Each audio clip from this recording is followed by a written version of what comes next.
네, 이번 시간에는 재량이와 판단 여지 문제, 우리 사법시험 제 2차 시험, 이거는 뭐 감정평가사 2차 시험 이런 판례도 있는데요. 2차 시험에 이제 과락제도 운영하는 거, 뭐 이런 것들이 판단 여지로서 위법한 것이냐라고 하는 그런 내용이 되겠습니다. 국가고시 같은 거 시험을 보시면 논술 시험이 있는데 과연 이것이 국민의 기본권을 제한하느냐 뭐 이런 내용인데요. 507, 508페이지에 있는 이런 것들은 이제 국가고시 시험 보시고 그러시면 상당히 여러분들이 그 공감이 갈 수 있는 그런 판례 내용이 되겠습니다. 헌법 제 37조 국민의 자유와 권리는 헌법에 열거되지 아니한 이유로 경시되지 아니한다. 2항 국민의 모든 자유와 권리는 국가안전보장, 질서유지 또는 공공복리를 위하여 필요한 경우에 하나여 법률로서 제한할 수 있으며 제한하는 경우에도 자유와 권리의 본질적인 내용을 침해할 수 없다.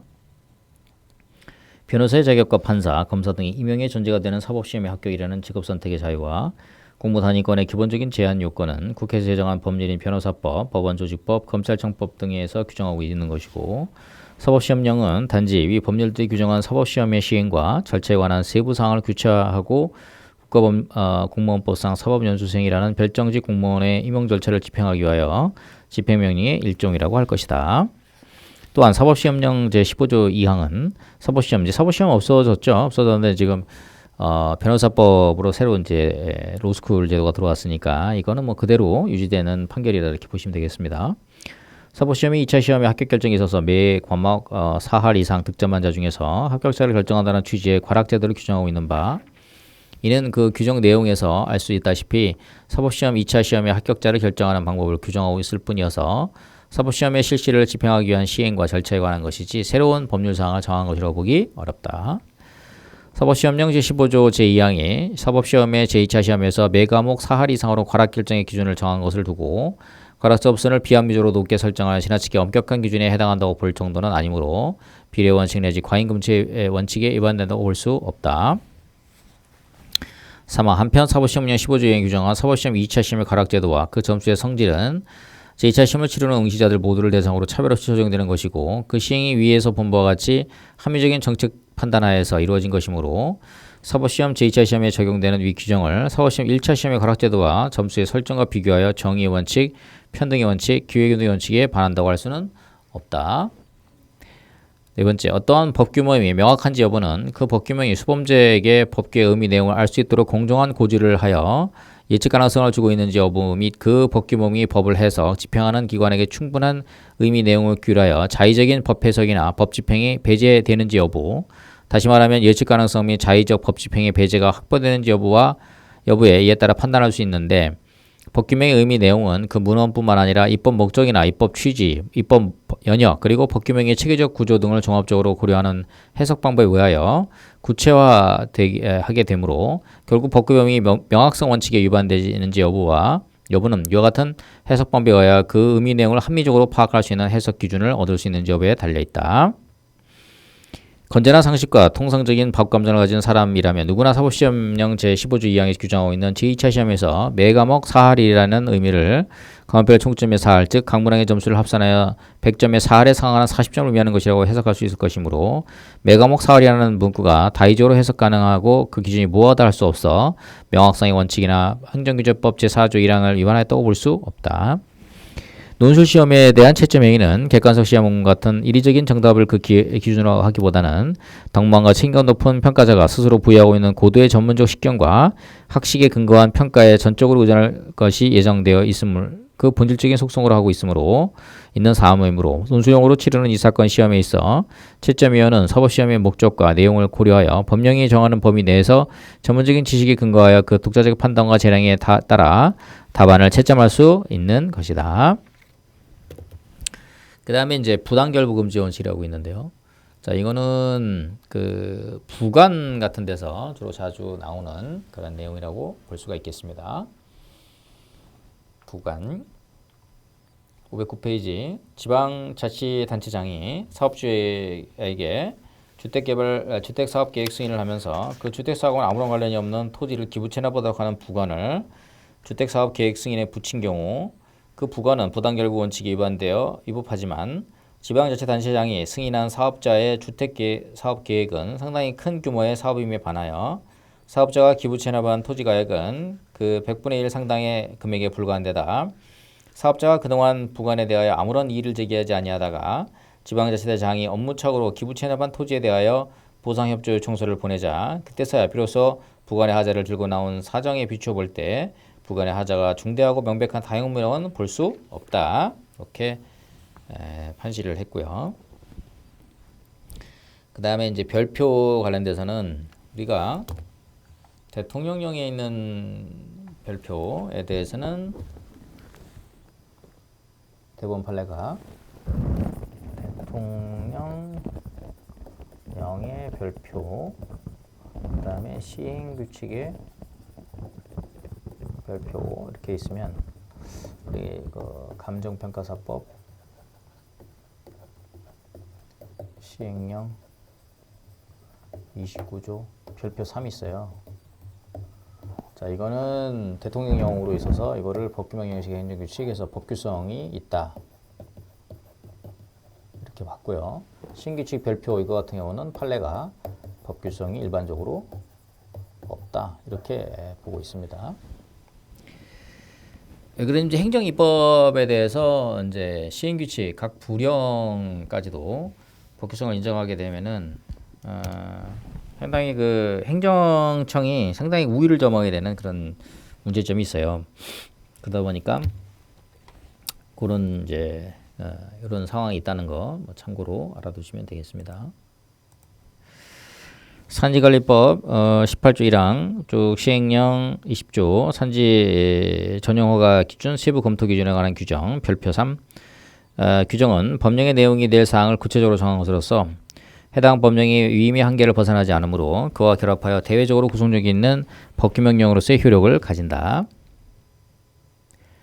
법령상의 어떤 용어가 별도의 법률상의 의미를 가지지 않으면서 일반적으로 통용되는 의미를 가지고 있다면 상위기범의 그 용어의 의미에 관한 별도의 정의 규정을 두고 있지 않고 권한을 위임받은 하위기범에서 그 용어의 사용기준을 정하고 있다 하더라도 하위기범이 상위기범에서 위임한 한계를 벗어났다고 볼 수 없으며 행정규칙에서 사용하는 개념이 달리 해석할 여지가 있다 하더라도 행정청이 수권 범위 내에서 법령에 위임한 취지 및 형평과 비례 원칙에 기초하여 한목적으로 기준을 설정하여 그 개념을 해석 적용하고 있다면 개념이 달리 해석할 여지가 있다는 것만으로 이를 사용한 행정규칙이 법령의 위임 한계를 벗어났다고는 할 수 없다. 이렇게 보시면 되겠고요. 법령 보충적 행정규칙으로서 그 밑에 택지개발 업무 지침 시행령의 위임을 받은 그 보시면은 511페이지 시행령에 위임받아서 한 택지개발 촉진법에 시행령 위임받은 택지개발 업무 처리 지침이 법규성이 있느냐에 대해서 법규성이 있다. 상급기관 511페이지 맨 밑에 보시면 상급 행정기관이 하급 행정기관에 대하여 업무 처리 지침이나 법령의 해석 적용에 관한 규준을 정하여 발하는 이른바 행정규칙은 일반적으로 행정조직 내부에서만 효력을 가질 뿐 대외적 구속력을 갖지 않지만 법령의 규정이 특정 행정기관에 그 법령의 내용의 구체적인 사항을 정할 수 있는 권한을 부여하면서 그 권한 행사의 절차나 방법을 특정하고 있지 않아 수임 행정기관이 행정규칙의 형식으로 그 법령의 내용이 될 사항을 구체적으로 정하고 있다면 그와 같은 행정규칙은 위에서 본 행정규칙이 갖는 일반적 효력으로서가 아니라 행정기관의 법령의 구체적 내용을 보충할 권한을 부여한 법령의 규정의 효력에 의하여 그 내용을 보충하는 기능을 갖게 되고 따라서 이와 같은 행정규칙은 해당 법령의 위임 한계를 벗어나지 않는 한 그것들과 결합하여 대외적인 구속력이 있는 법규명령으로서의 효력을 갖는다.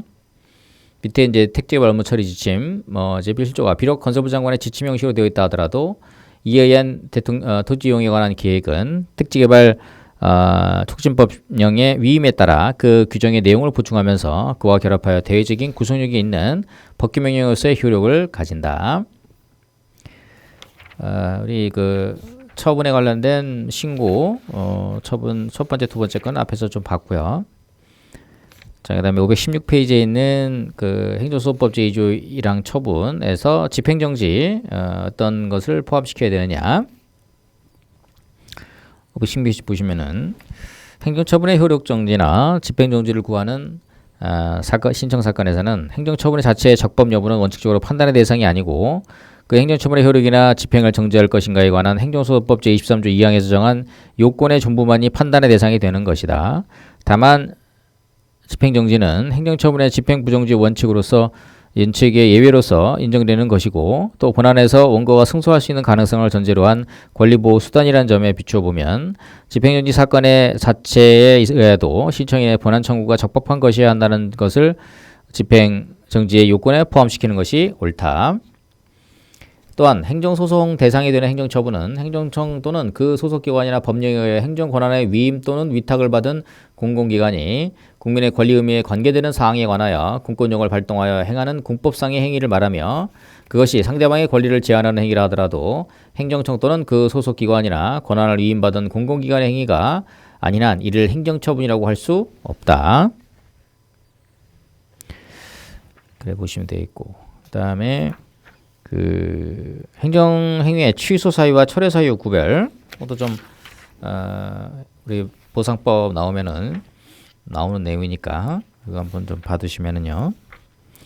자, 행정행위의 취소는 일단 유효하게 성립한 행정행위를 그 행위에 위법 또는 부당한 하자가 있음을 이유로 517페이지 밑에 소급하여 그 효력을 소멸시키는 별도의 행정처분이고 행정행위의 철회는 적법 요건을 구비하여 완전히 효력을 발하고 있는 행정행위를 사후적으로 그 행위의 효력 전부 또는 일부를 장래에 향하여 소멸시키는 행정처분을 말하는 거죠. 그러므로 행정행위의 취소 사유는 행정행위 성립 당시에 존재하였던 하자를 말하고 철회 사유는 행정행위가 그러니까 취소는 이제 성립 당시부터 존재했던 하자를 말하고요. 취소 사유는 철회 사유는 행정행위가 성립된 이후에 새로 발생하는 것으로서 행정행위의 효력을 존속시킬 수 없는 사유. 자, 이럴 때 철회 사유다. 뭐 쉽게 얘기하면은 그 공인중개사 자격을 컨닝해서 합격했다 그러면 취소 사유고요. 그 다음에 나중에 명의대여를 했다 그러면 이게 철회 사유 이런 거랑 똑같은 내용이죠. 그 다음에 기본적 사실관계 동일성 이런 거는 518페이지. 한편 행정처분의 취소를 구하는 항고소송에서 처분청은 당초 처분의 근거로 삼은 사유와 기본적 사실관계가 동일성이 있다고 인정되는 한도 내에서 다른 사유를 추가 변경할 수 있고 여기서 기본적 사실관계의 동일성 유무는 처분 사유를 법률적으로 평가하기 전에 구체적 사실에 착안하여 그 기초인 사회적 사실관계가 기본적인 점에서 동일한지 여부에 따라 결정된다. 자, 기판력은 우리 그 전소와 후소가 연속해서 행해지는 경우에 있어서 우리가 뭐예요? 다른 결론을 판결의 모순 방지를 위해서 있는 그런 효력이고요. 자, 그다음에 하자인 행정처분이 당연무효가 되기 위한 판별 기준. 자, 다수 의견 위주로 보시면 됩니다. 522페이지. 자, 하자 있는 행정처분이 당연무효가 되기 위해서는 그 하자가 법규의 중요한 부분을 위반한 중대한 것으로서 객관적으로 명백한 것이어야 하며 하자가 중대하고 명백한 것인지 여부를 판별함에 있어서는 그 법규의 목적, 의미, 기능 등을 목적론적으로 고찰함과 동시에 구체적 사안 자체 특수성에 관해도 합리적으로 고찰함을 요한다. 자, 523페이지 신뢰보호 원칙 많이 나오는 거죠. 그 행정청의 어떤 행위에 대해서 국민이 그를 신뢰했고 그 신뢰에 대해서 어떤 그 일종의 행정청이 배신 행위를 하는 거죠. 그랬을 때 신뢰보호 원칙을 주장하기 위한 요건에 대한 부분을 있는데 요건 이게 판례 요건 5가지죠. 이거는 여러분이 이제 보상법에서 어떤 행정 행위 관련돼서 할 때 그런 내용을 좀 잘 알아두시면은 도움이 많이 되겠습니다. 행정청의 행위에 대하여 신뢰보호 원칙이 적용되기 위해서는 첫 번째, 행정청의 개인에 대한 신뢰의 대상이 되는 공적인 견해 표명을 해야 되고, 두 번째, 행정청의 견해 표명이 정당하고 신뢰한 데 대하여 그 개인의 귀책 사유가 없어야 된다.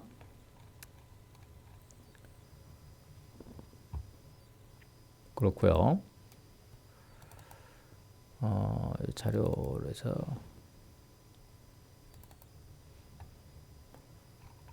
자, 뒤에 523페이지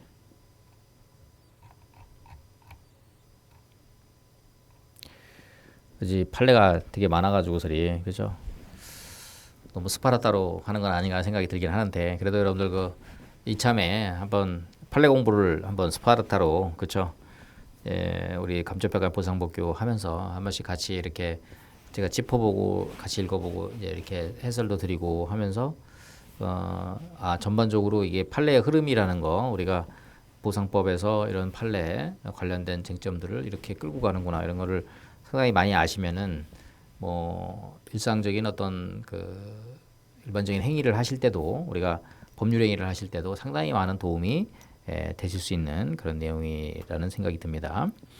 행정청이 개인에 대하여 신뢰의 대상이 되는 공적 견해표명을 하여야 하고 두 번째 행정청의 견해표명이 정당하다고 신뢰한 데 대하여 그 개인에게 규칙 사유가 있어야 없어야 하고 세 번째 그 개인이 견해표명을 신뢰하고 이에 상응하는 어떠한 행위를 했어야 하고 네 번째 행정청이 그 견해표명에 반하는 처분을 함으로써 견해표명을 신뢰한 개인의 이익이 침해되는 결과가 초래되어야 하고 다섯 번째 그 견해표명에 따른 행정처분을 할 경우 이로 인하여 공익 또는 제3자의 정당한 이익을 현재해야 할 우려가 있는 경우가 아니어야 된다. 그렇죠?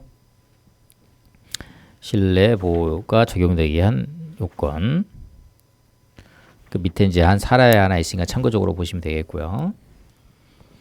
그 다음에 이제 생활대책 용지 공급 대상자 부적격 처분 취소 생활대책이라 해가지고서리 먹고 살 수 있는 그런 부분들을 일종의 이제 생계대책이라고 하죠. 그러니까 이제 생활보상 중에서 주거용 건축물 제공자에게 주는 거를 이주대책, 주거이전비 이렇게 된다 그러면 점포나 상가 이런 사람들한테 주는 거를 우리가 생활대책 이런 표현을 쓰는데요.